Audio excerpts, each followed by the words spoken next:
All right, Artie Price, got it? Steve, the list is right there. How you doing, guys? Hey, you didn't say how incredible handsome I am. I didn't get a chance to say. I used to be, when I was 21, I used to be a fashion model. 40 years of marriage, this is what does it. In 96, I was even hot then.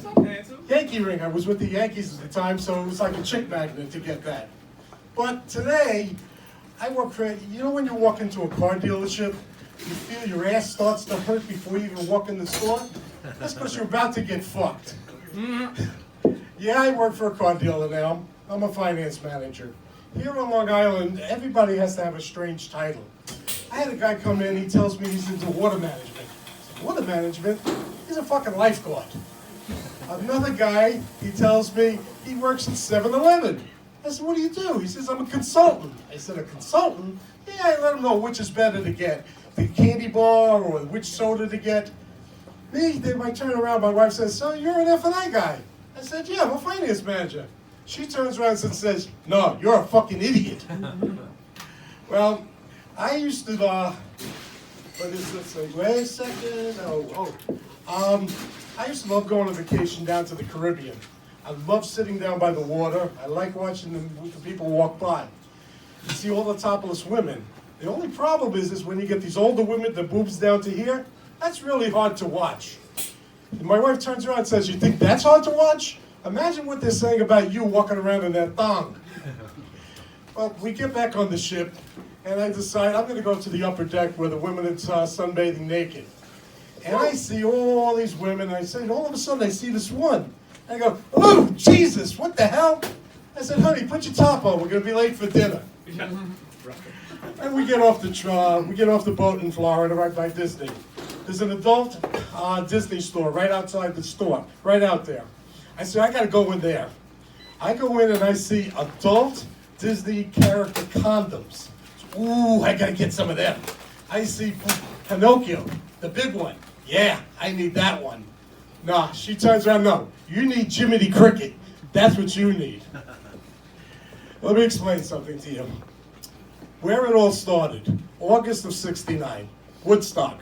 Lying on the dirt there, smoking doobies like this. Everybody's wasted, no one knows what the fuck is going on. Guy next to me says, hey, try some of this shit. Acid. Why not? It wasn't the brown acid that was bad. So I took it. There was one thing he neglected to tell me. It's a 40-year time release. That's why I'm so fucked up.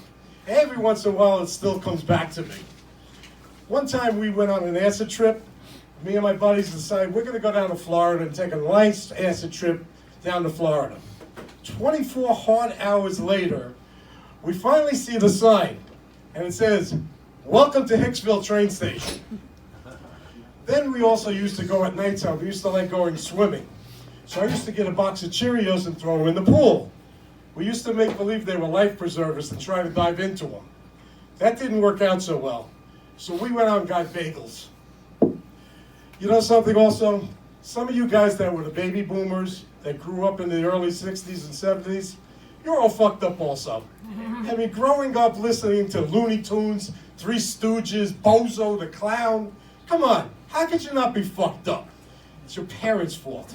And then you guys have kids. And what you do, you put them in front of the TV to watch Barney. Barney has a kid's show. But there's a girl on the show, supposed to be a kid, has tits like this. Another character's name is BJ. How do you explain to your kid, oh, mommy, what's BJ? And, you know, so we're all fucked up. And, you know, that's what it's all about. But there is this one time, I gotta tell you, this was funny. I went to Brooklyn, wasted again, of course, always wasted.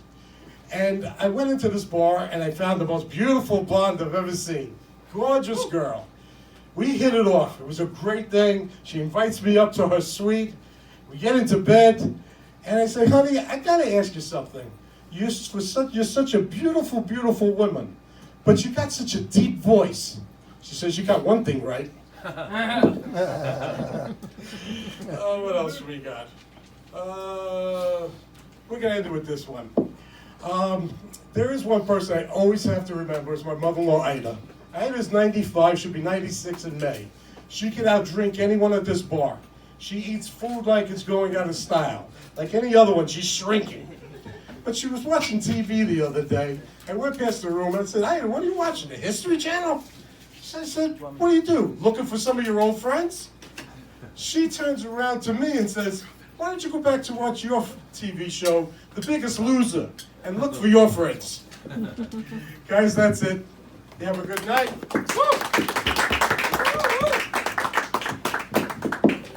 Thank you. Artie Price, everybody.